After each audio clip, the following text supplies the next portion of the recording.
Veterans Day, a consumer first alert warning about scams targeting military members and their money. There are legitimate organizations out there that help veterans, but these scammers use that title to pull on the heartstrings of people and to try to get at their money. That's the ultimate goal.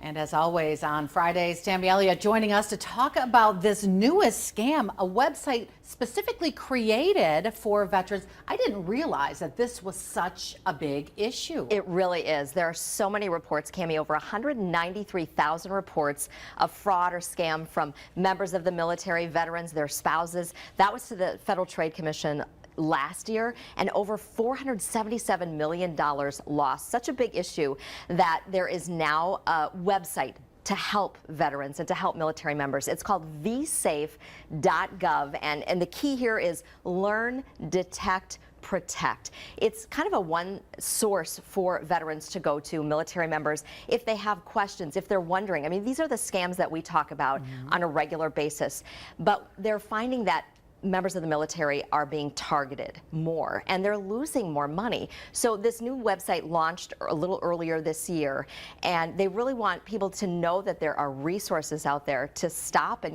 check this out before they act on any phone calls or emails or text messages. So really, what are the types of scams? Something new and different, or just the old standbys that just go toward those veterans? So many of them are kind of the things that we talk about, but one of the concerns, and I talked with Joe Aulick, who's the director of the Brown County Veterans Services Office. He's been with the county for decades and helping veterans, and he said one of the things that concerns him is AI. We talk a lot about that, artificial intelligence, right?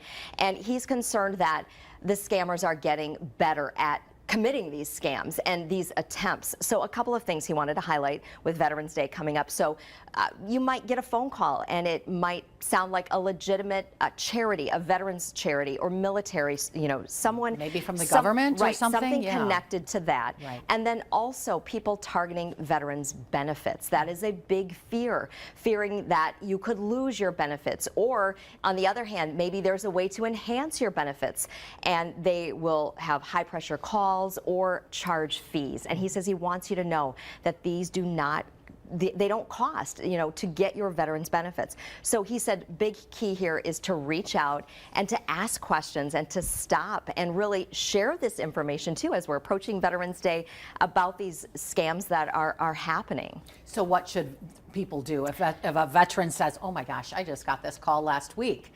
What are the steps they should take right now? And one of the things is to stop and think about this for a moment. Don't share any information. And as we always say, talk about these with your family members. Get another opinion. Your grandparents, right. Talk with them, your parents, and just let them know about these scams that are going on. And then there's a really good tip that he has that he talks about for everybody. I think it really applies to everybody, about having a code word with your family. And I talk more about that in my Consumer Alert tonight. And that's coming up tonight on Action 2 News at 5. Thanks, Tammy.